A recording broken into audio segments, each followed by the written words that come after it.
ছোট্ট পাখিটা মায়ের আদর আর যত্নে বড় হয়েছিল।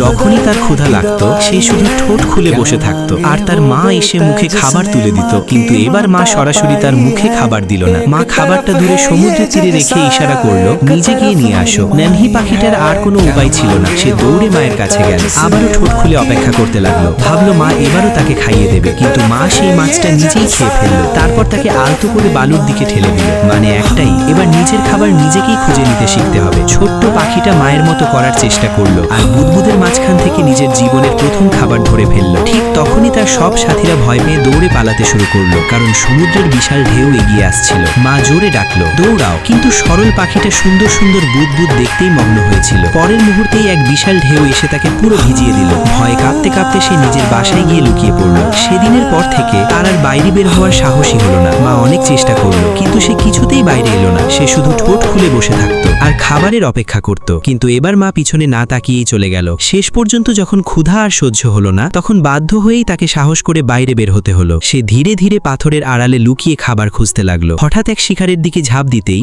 আবারও ঢেউ এগিয়ে এলো। ভয়ে পাখিটা দৌড়ে গিয়ে ঘাসের ভেতর লুকিয়ে পড়লো। ঠিক তখনই দুটি কাঁকড়া তাকে টেনে বাইরে নিয়ে এলো, কারণ তারা নিজেদের বাচ্চাদের খাবার খাওয়াতে যাচ্ছিল। ঠিক সেই সময় আরেকটি বড় ঢেউ এসে পড়লো। পাখিটা দেখলো ছোট্ট কাঁকড়াটি দ্রুত বালুর নিচে ঢুকে গেল, তাই সেও একই কাজ করলো, নিজের মাথা বালুর নিচে লুকিয়ে ফেললো। ঢেউটা যখন তার ওপর দিয়ে চলে যাচ্ছিল, তখন সে পানির নিচে এক অবিশ্বাস্য দৃশ্য দেখলো। বালুর নিচে লুকিয়ে আছে হাজার হাজার খাবার। এবার সে বুঝতে পারলো মা আসলে কি শেখাতে চেয়েছিল, যেখানে বুদবুদ থাকে সেখানেই খাবার লুকিয়ে থাকে। ঢেউ সরে যেতেই ছোট্ট পাখিটা আনন্দে নেচে উঠল। তার ভয় পুরোপুরি চলে গিয়েছিল। এখন সে মুহূর্তের মধ্যেই বালুর নিচে লুকানো খাবার খুঁজে বের করতে পারত। কখনো কখনো তো সে নিজের বন্ধুদের জন্য বড় শিকারও ধরে আনত। ছোট্ট পাখিটা এখন পুরো সমুদ্র তটে আনন্দে দৌড়ে বেড়াতো। সে হয়ে উঠেছিল তার মায়ের গর্ব। মায়ের সেই কঠিন আচরণই তাকে জীবনের কঠিন পরিস্থিতির সঙ্গে লড়তে শিখিয়েছিল।